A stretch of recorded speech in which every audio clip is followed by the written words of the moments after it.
హైదరాబాద్ను కనిపెట్టింది ఎవలు? అమ్మో, ఈ ప్రశ్న గట్టిగా వేయద్దు. చంద్రల్ సార్ ఇనేనా అంటే ఇంకెవలు? నేనే గట్టిన తమ్ముళ్ళు అన్నా అంటాడు. ఇప్పటికే కలాంను కనిపెట్టినా అన్నాడు, అమెరికాకు పాఠాలు కూడా చెప్పినా అన్నాడు.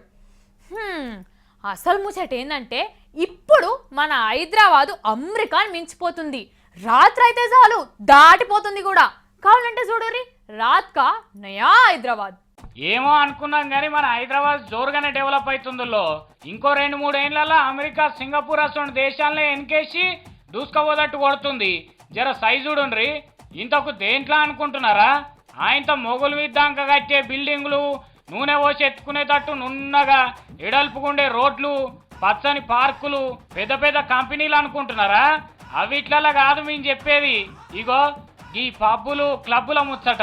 మొన్న శనివారం నాడు హైదరాబాద్లో ఉన్న మాదాపూర్లో ప్లే బాయ్ అని కొత్త పబ్బు షురు అయింది. ఓరిని దీంట్లో కొత్త ముచ్చటే ఉన్నది అనిపిస్తుంది కదా. నిజమే, ఎందుకంటే హైదరాబాద్లో పబ్బులు ఎప్పటి సందో నడుస్తున్నాయి. అందులో సౌండ్ పార్టీల పోరగాళ్ళంతా ఒక్కతాన చేరి నడిరాత్రి దాటేదాకా కుత్కెళ్ళాక తాగి తిని ఎగురుతుంటారు. ఈ ముచ్చట కొత్తదేం కాదు, అందుకనే అట్లా అనిపించుట్లా తప్పేం లేదు. కానీ ఇప్పుడు షురువైన ఈ ప్లే బాయ్ పబ్బు పోరగాళ్ళని చెడగొట్టుట్లా ఇదివరదాకున్న పబ్బుల కంటే ఇంకా జరంత ఎక్కువేనట. అందులో అంతా సగం సగం బట్టలు వేసుకున్న ఆడోళ్లే వచ్చిన వాళ్ళకు సప్లైలు చేస్తుంటారట. ఈ ప్లే బాయ్ పబ్బును హైదరాబాద్ లో పెడదామని ఎప్పటి సందో చూస్తున్నారట. కానీ అప్పట్లో కేంద్రంలో ఉన్న సర్కార్ వాళ్ళు పర్మిషన్ ఇవ్వలేదట.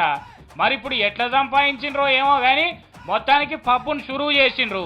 నీ పాడుగాను హైదరాబాద్ ను మొత్తం నాశనం చేసేందుకే తయారైనరు వీళ్ళని కొంతమంది ఆడికి పోయి లొల్లి కూడా చేసిండ్రట.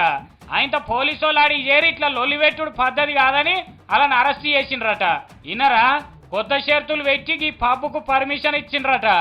ఇంగంట్లో వేరే ఏం జరగకుండా నిఘా పెడతాం అంటున్నారు. అంటే ఇలా నజర్ల తాగుడు, తినుడు, అర్ధరాత్రి దాటేదాకా ఎగురుడు ఇవన్నీ మంచి పనులే అన్నట్టు.